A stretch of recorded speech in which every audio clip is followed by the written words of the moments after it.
What is up? It's Josue, your Josue, whatever you want to call me. I'm going to be showing you guys how I scan my film photos for super cheap. Quick disclaimer before I start. This is how I personally do it. I'm not saying it is the best way. Like I said, this is the cheap and dirty way to do it. Obviously, the more time and effort you put into it, the better the results you're going to get. If you're looking to use these photos for anything probably other than Instagram or any social media, probably wouldn't recommend doing it this way. But we out here saving money, so this is the way I do it. But it still is a good method. So yeah, I'm basically doing all this with things I already had, almost. And you probably already have most of this at home too. So yeah, like I said, this way is super cheap. So here's what you will need. So what you will need is a tripod, a DSLR with a macro lens.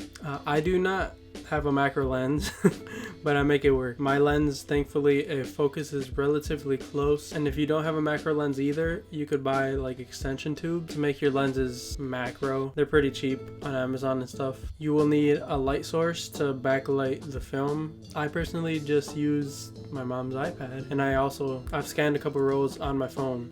So like I said, you probably already have all these things. It may not be the best, but it works. If you want to invest a little bit of money, I would recommend a light box. It's basically just a box with light. People that draw use it a lot. They're like 20 bucks, 30 bucks. If you are using something electronic for your light, like an iPhone or an iPad or anything, I would recommend getting a little light diffuser thing. I got this from a light that I already have, and I just put this in front of the iPad. Because if you don't use this, you will see like the pixels and stuff from the phone behind the film. You don't want that. So if you're using that, you definitely want something like this. I think maybe even like a sheet of paper will work. And then you're gonna need your film and your film holder. I got 3 of these from Amazon for like 10 bucks. It does the job. The only thing it doesn't do is if you want to include the film borders, like where it says the type of film on the edges, this covers that. So if you want that, I would recommend finding a different one, but if you don't care about that, then these do the job. And then you will need a rocket blower to blow off any dust on your film, because you don't want that. It will show up in the photos. All right, now that you know what you need, let me go show you how I do it. You're about to see how janky my setup is. All right, here we are in the scanning station. So the reason I'm set up like this is because my tripod doesn't have the thing where it extends out and over like that. This is as close as my lens lets me focus, which is pretty close. So yeah, like I said, if you have a macro lens or the tube extenders, that's gonna make it a lot easier and you're gonna get better results that way. But I'm lazy, you know me. All right, so first thing I do is I make sure all the surfaces are level. So I make sure the table is level and I make sure my camera is level. And the way I do that is I actually just use the measure app on my iPhone. It has a level tool. I don't know if you can see, but it has a level tool. So what I just do is just throw it on top of my camera. I just adjust my camera until it hits 0.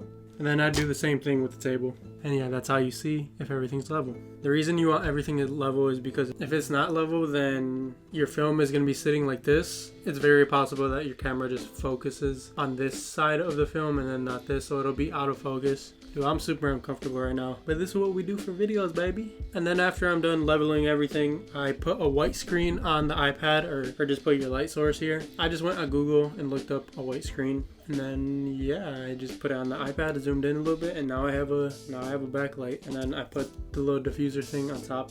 Once I have that set up, I put all my settings accordingly, and I'll show you how I do that. Here are my negatives. I'm just gonna pick one out just to show you guys an example of how I do it. Which I want to see. Which photos you want to see? I'm just gonna scan these photos that from last week's video with Brittany. If you haven't watched that yet, go watch it. You know the vibes. When you load in your film, grab it by the edges, because if not, you will leave fingerprints and stuff on it. Or you could just use latex gloves. You wanna put the film in shiny side up. Close it. Boom. All right. Bada bing, bada boom. So now I have my film here, so I'm going to adjust my settings accordingly now. So your settings really depend on how bright your light source is, and the brighter your light source, the better. So the first thing I do for my settings is I set the white balance. So I'll go on the manual white balance, and what you want to do is you basically just want to move the number until it looks like on this screen what it looks like in real life, basically. So you want it to look white. You don't want it to be too cool or too warm. Alright, so let me explain the settings to you real quick. So for your ISO, you want it to be as low as possible, as low as your camera lets you go. So the lowest mine goes is 100. And the reason you want it to keep it as low as possible is because obviously you don't want to introduce noise, unnecessary noise in your photo. So you want it to be as clean as possible. And then for your aperture, you're going to want a higher aperture.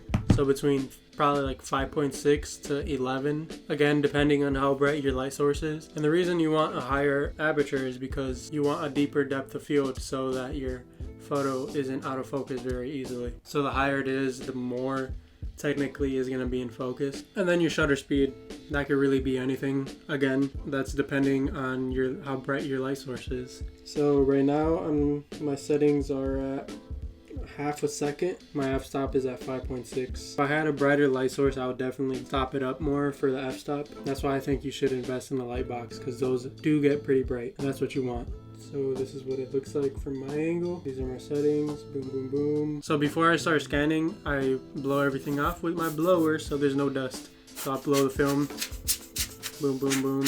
So I blow that off, blow this off so that there's no dust. So now we're gonna start taking photos. And you want to manual focus. I'm gonna show you guys real quick what I like to do to make sure it is in focus. So I like going in and digitally, I cannot say that word, digitally zooming in on my camera. And then that way I can see better and I could focus easier. And what you want to do when you're focusing, you want to focus on the grain of the photo. And then once you have it focused up, your settings are good, you're good to go, you're good to take the photo. So you could either use a remote trigger, which I usually do, but I don't have it on me, to take the photo so there's no camera shake, or just set up a 2-second timer on your camera. And you want to do this so that there's no camera shake on your photo. And yeah, set the 2-second timer, and then take the photo. Boom. And now it took the photo. Now you have a perfectly sharp and not blurry photo. And then I just slide it over and take the next photo. And then I just keep repeating this process until I'm done taking the photos, and you're basically done. And then after that, I just take it and I convert the negatives to positives. And I will quickly show you how I do that. Alright, so we are in Lightroom right now. So the way that I convert my negatives into positives is I use a program called Negative Lab Pro. This program is goated. I know I said this is the cheapest way possible, and this program does cost $100, but in my opinion it is totally worth it, especially if you shoot a lot of film. But this is not the only way to convert your negatives into positives. There's other ways, but this is the easiest way by far and the best way for me, in my opinion. But yeah, there is other ways, so if you want to learn how to do that, there's tutorials on YouTube and stuff. But let me tell you, it is not as good as Negative Lab Pro, and it takes a while to do it for each individual photo. For Negative Lab Pro, it's super easy and quick. I should be getting paid by them for saying this. It sounds like a sponsorship, but it's not. So once I have all the photos imported into Lightroom, the first thing I'll do is I'll crop the photo down just a little bit, and then I set the white balance. So I take the dropper tool and then I click on the border of the photo, not the actual photo. This correctly sets the white balance. And then if it's all shot on one roll, you could just apply that same white balance to all the photos. And then once I have the white balance set, all I do is crop in to where it's just the photo, no borders, no anything, or else it messes up. And then all you do is Control N, and then you just click Convert Negatives. And if you crop and set the white balance for your whole roll, you could select all of them, and then Negative Lab Pro would convert all of them at the same time. So you don't have to do it one by one. It's easy as that. You get great colors with Negative Lab Pro. And then Negative Lab Pro gives you the option to edit it right there. And then you click apply and you're done. You have your positive right there. Beautiful. I love Negative Lab Pro.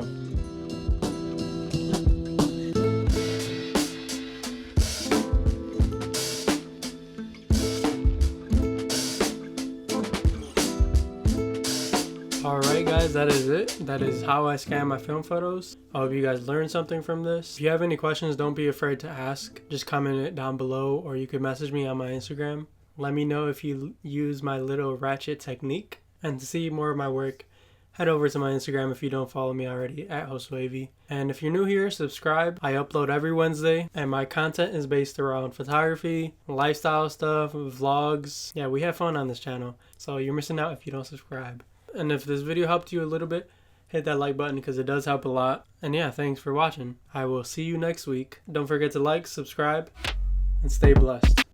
Yeah.